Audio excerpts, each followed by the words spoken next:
Hey everybody, today we are going to talk about mass media effects, new generations, new interactions.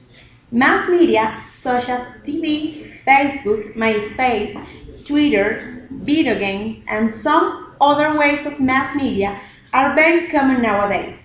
And it is not surprising that children under 10 years are familiar with some of these applications. These technologies represent new trends and forms of communication and interaction. But how good is the social network? Do virtual worlds are just a video game? Do these spaces can cross borders of the real and the unreal? To answer these questions, we show the next points in favor and against these technologies. We are in the lightning fast multimedia revolution, a process that has many divisions, such as the ones I already expressed. And however, it is characterized by a common denominator, TLC, and therefore our live video, according to the author Santori, who wrote about that in 2007. First of all, we must define what social networks are. Networks are forms of social interaction defined as a dynamic exchange between individuals, groups, and institutions in situations of complexity. It is also an open and ongoing system that changes frequently and involves needs and complexity to improve problems and to, to connect people day by day. Moreover, Wikipedia defines social media as the means of interactions among people in which they create, share and exchange information and ideas in virtual communities and networks. These days, people don't have physical contact as many years ago. Everything is based on the network. And as Nicholas Christakis said in his speech about the hidden influence of social network, human feelings have become collective feelings due to the social network. So, if someone spreads violence, lots of people on the net are going to be under the same feeling. But if someone spreads happiness, some others are going to feel like that. And it is something we have seen with the use of social network. A lot of movements, social movements, have been spread in that way.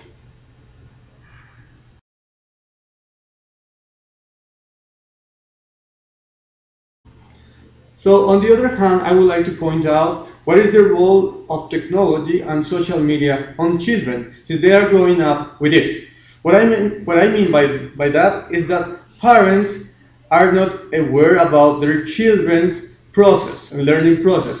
So nowadays, most of homeworks and most of kind of tests are related to social media, and children are growing up with social media instead of their parents. Why? Because their parents do not have time for them because they are working all day, and actually because of social media, parents are more exposed to working all time. For example, when parents leave their jobs, they come home and then they start to log on email and those kind of websites. In there, they have access to different kind of information that is like kind of extra work they take at home. So their children are exposed to harmful websites.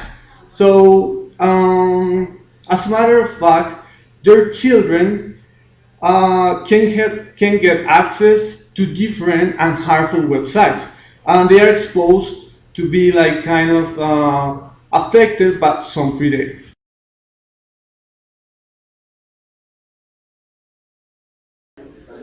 So John Tass states that technology has been created to improve our lives. What I mean by this is that the tools we use to make our life easier have or are killing our leisure time activities. In somehow, the line between the work and leisure time activities have been kind of linked. What I mean by this is that before the office and the house, they didn't have any relationship, but nowadays we're working at home and working at the office, so we have to work nowadays. So as a matter of fact, the technology was supposed to be a tool to improve our lives, but according to John Task, the social media had the different effect. So the technology and its use have changed.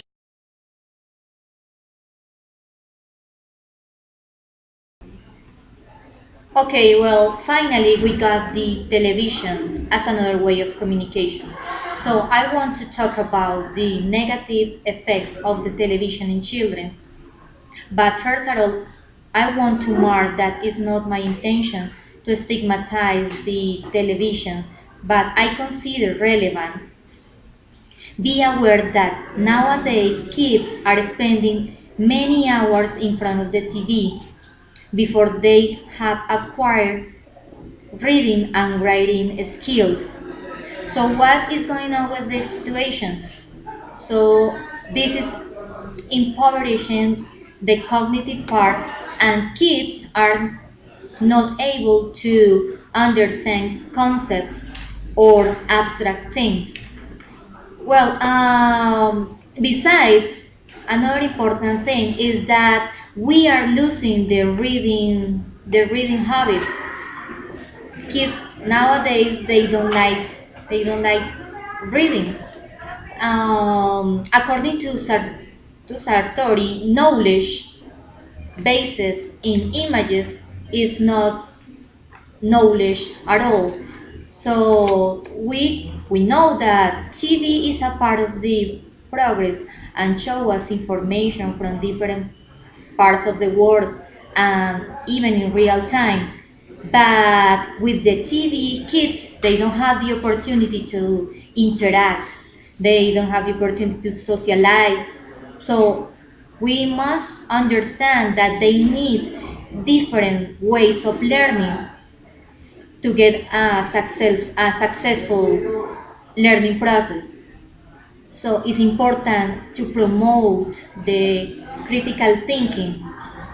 So we know that the mass media has a strong influence in education, but according to Ospina, we can give qualities or give the responsibility of TV or television of educate or teach behaviors.